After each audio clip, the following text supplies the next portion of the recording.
امام جعفر صادق علیہ السلام نے کہا کہ مفضل تم دیکھو کہ پرندوں کے لیے چونکہ طے ہو گیا تھا کہ یہ فضا میں زندگی گزاریں گے اور ان کو مسلسل پرواز کرتے رہنا پڑے گی، تو اس لیے ان کی ہڈیاں کھوکھلی بنائی گئیں اور ہلکی بنائی گئیں، ان کے پر ہلکے بنائے گئے، ان کا سینہ پرندوں کا دیکھو تو کشتی کے آگے والے حصے کی طرح ہوتا ہے، تو جیسے کشتی پانی کو چیرتی ہوئی آگے بڑھتی ہے، اگر کشتی آگے سے اس طرح سے ہو نہیں چل سکتی تو چیر نہیں سکے گی، یعنی زیادہ توانائی چاہیے گی پھر اس کے لیے، لیکن جب اس کی شکل ایسی ہوتی تو آسانی سے اس کو پانی کو چیرتی ہے۔ اسی طرح فضا کے اندر ہوا کا سمندر ہے، اس سمندر کے اندر پرندے رہتے ہیں، ان پرندوں کو اس میں پرواز کرتے رہنا پڑتی ہے، تو ان کی ہڈیاں ہلکی بنائی گئیں، یعنی پرندے کی ہڈی اور انسان کی ہڈی یا کسی اور جانور کی ہڈی میں بالکل وہی فرق ہے کہ اگر ایک انسان کی ہڈی کو مثال لے لیں لکڑی، تو پرندے کی ہڈی جو ہے تھرماکول کی طرح سے ہے۔ اب اگر یہ سائنسی باتیں نہیں ہیں تو کیا ہے مجھے بتائیں؟ بالکل صحیح۔ اور اس عہد میں جب کہ اس موضوع پہ بات کرنے والے نہیں تھے، اس موضوع پہ سوچنے کا رواج نہیں تھا، تو امام نے کہا کہ ان کی سینے ایسے بنائے گئے کہ سامنے کی طرف ہوا کو چیر سکیں اور آسانی سے جا سکیں، ان کی ہڈیاں اندر سے کھوکھلی بنائی گئیں۔ اچھا، پرندوں کو بھی اڑنے کے لیے توانائی چاہیے ہوتی ہے نا، جیسے پانی کے جہاز کو توانائی چاہیے ہوتی ہے، ایسے پرندوں کو بھی توانائی چاہیے ہوتی ہے نا، تو پرندوں کے لیے جو توانائی ہے وہ آکسیجن ہے جو ساری فضا میں پھیلا ہوا ہے،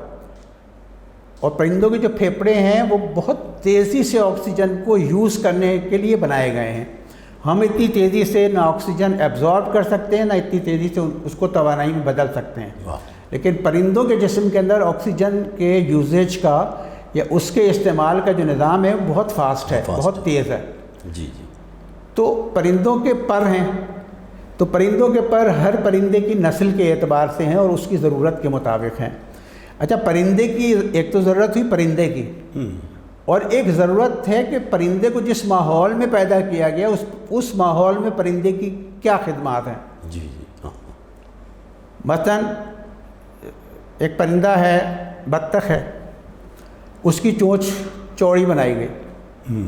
اور اسے چونکہ پانی میں رہنا ہے اس کے پنجے کھلے ہوئے بنائے گئے تاکہ وہ کشتی کے چپو کی طریقے سے تیر سکے، اور چونکہ اسے مچھلی کھانی ہے تو اس کی چونچ جو ہے نا بڑی بنائی گئی۔ اسی طریقے سے جو گوشت خور جانور ہیں ان کی چونچیں مڑی ہوئی بنائی گئیں اور ان کے ناخن پنجے جو ہے نا مضبوط بنائے گئے، جیسے عقاب ہے، گدھ ہے، چیلے ہیں، کوے ہیں، تو ان کی چونچیں اس حساب سے بنائی گئیں جو ان کی ضرورت ہے، اور انہی کی ضرورت نہیں ہے، اس ماحول کی ضرورت ہے، یعنی جس زمینی ماحول میں ان کو خدمات سر انجام دینا ہے اس کے مطابق ان کے اعضاء بنائے گئے۔ تو بطخ کی چونچ کسی اور طرح کی ہے، چڑیا کی چونچ کسی اور طرح کی ہے۔ جی۔ اچھا، چڑیا کو چونکہ باجرہ کھانا ہوتا ہے تو اس کی چونچ چھوٹی بنائی گئی، عقاب کو چونکہ گوشت کھانا ہوتا ہے اور اس کو پکڑنا ہوتا ہے پرندے کو تو اس کے پنجے مضبوط بنائے گئے اور چونچ ایسی بنائی گئی کہ اس کو نوچ سکے۔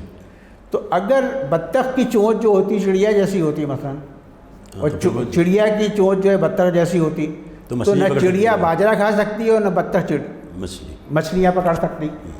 تو یہ حکمتیں، یہ باریکیاں ہیں جو اللہ تعالیٰ کی شان خلاقیت کو ظاہر کرتی ہیں۔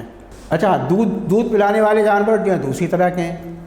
ان کی ہڈیاں مضبوط ہیں، ان کے جسم مضبوط ہیں، ان کی آپ دیکھیں جتنے بھی انسان کے سوا جتنے بھی جانور ہیں، گائے، بھینس، بکری، ان کی ریڑھ کی ہڈی جو ہے نا ایک شیطیر کی طرح بنائی گئی،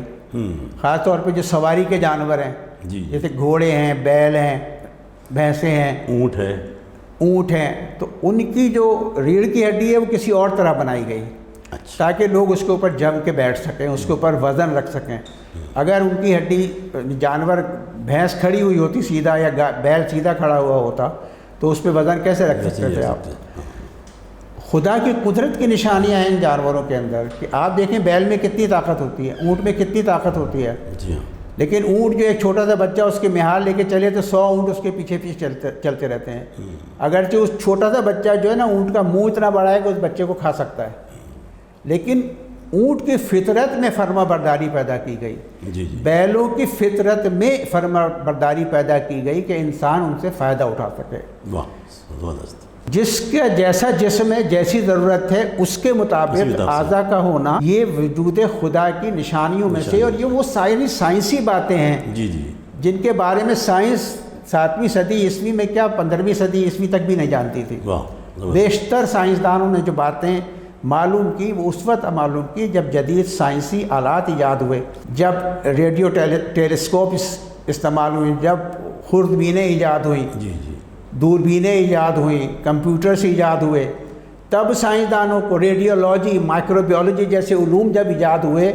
تب سائنسدانوں کی سمجھ میں وہ باتیں آئیں جو امام جعفر صادق علیہ السلام اور قرآن مجید سب سے پہلے 7ویں صدی عیسوی میں کہہ رہا تھا۔